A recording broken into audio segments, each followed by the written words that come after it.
munaasabad ballaaran oo lagu taageerayo socdaalkii dhowaan uu ku tagay madaxweynaha Somaliland Mudane Axmed Maxamed Maxamuud Jiilaayo degmada Laasqore oo ah degmooyinka ugu baaleeya xeebaha bariga ee Somaliland ayaa lagu qabtay magaalada madaxda gobolka Badhan waxaana munaasabadaas oo iyadoo ahayd mid si heersare loo soo agaasimay lagu qabtay xafiiska wasaaradda shaqada iyo arrimaha bulshada ee gobolkaasi waxaana munaasabadaasi ka soo qayb galay mas'uuliyiinta maamulka gobolka madax dhaqameed iyo waayeel waxaana munaasabadaas ugu horeyntii halkaasi ka kala hadlay gudoomiye ku-xigeenka gobolka Badhan Maxamed Faarax Cumar iyo sidwaha wasaaradda shaqada iyo arrimaha bulshada ee gobolkaasi Marwo Shacni Faarax Cali iyo qaar ka mid ah madax dhaqameedka iyo waayeelka deegaanadaasi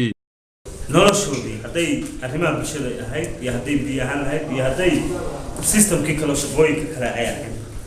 runtii madaxweynuhu xogta uu socdo eegayay barnaamijkiisii uu dhameystay madaxweynuhuna noqday waxaan leenahay hambali aniga oo ku hadlaaya isduwaa shaqada iyo arrimaha bulshada ee wasaaradda shaqada iyo arrimaha bulshada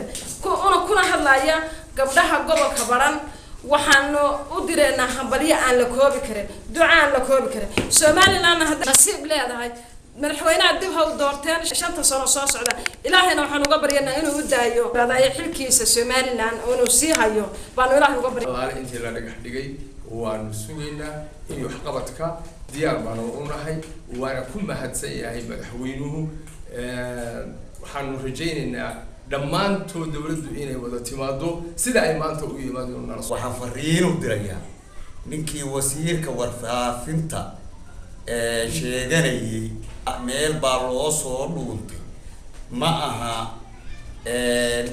dadka yimina ama waftiga timina wafti dhuuma karta maaha dalkuna dal cidla ah oo loo soo dhuunto ma aha hadalkaas waxaan u arkaa waa deelqaaf waxaa jira wax qabad hore oo badan oo taariikhda dalka wada iminkana wuxuu ballan qaaday inuu wax weyn qabto iyadoo ay ugu weyn tahay dekeeda uu dhagax dhigay aad iyo aad baan ugu hambalyeynaa waa Soomaaliland asayla ilaa Laasqore oo muddo aan la dadkuba inuu la maro aan la ogeyn